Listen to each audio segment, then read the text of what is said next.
our conversation today is competing in a digital first world. And I'm curious of like, what does that mean to you in your context or just in general? And what does it mean is COVID has accelerated things? We're literally competing where digital is baked into everything we do now. It's not an option of like, do we have a part of our business that's digital? It's literally becoming baked into everything that we do. So what does that mean to you guys? Surabhi, you want to kick us off? Sure. I'll start with a use case example that I saw as a consumer, and this might resonate with some of you. I was walking the aisles of Costco to do grocery trips, and I saw a giant Casper product, the mattress, the digitally native product, sitting on the Costco shelves. On the package printed 40,000 reviews from Amazon, Google, and so on. And that was such an eye-opening, such an obvious thing for me to see as a consumer, as a digital person, that how can Costco allow that sort of packaging and Casper being disruptive enough to utilize another retailer's social proof, that is rating and review, and put it on their package and sell it on the shelves. So whatever we have spoken pre-COVID about the world being phygital, physical plus digital coming together, I think that was an eye-opening moment for me. And I see more and more brands doubling down and culling the divide, like not saying it's digital versus physical, it's digital and physical, and you cannot ignore it anymore. So I call them pivots that have sort of become permanent. Travis, Jess? Go ahead, Jess. Sure. So to me, it's about truly accepting the consumer and listening to the consumer and pulling those insights and behaviors to the forefront of your design choices. So digital is no longer an outlet. It's no longer just a tactic to employ and expand your reach. It is genuinely created new ways of thinking, new behaviors, new pathways. So I really try to hold myself accountable to these new ways of operating and the expectations associated with it from the consumer mindset. So whether it's product, messaging, content, outlet choices, we have to rethink how they are processing and interacting with our brands.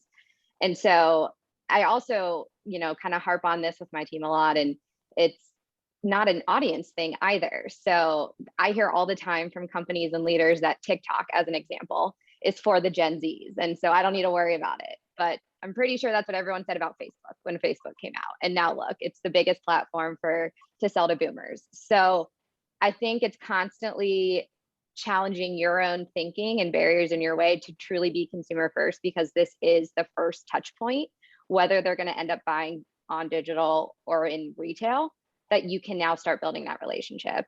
And then I would add to that and say it's going to be the brands and the leaders that think 10 steps ahead and start taking actions against that while they are maintaining the consistency and continuity that they need on the day-to-day.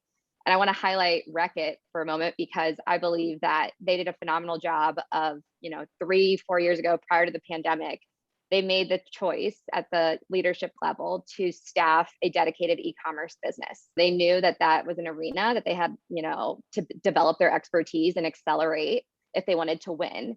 And so they, staffed a full multifunctional team, brought in expert e-commerce talent, and they were positioned very well for when the pandemic hit.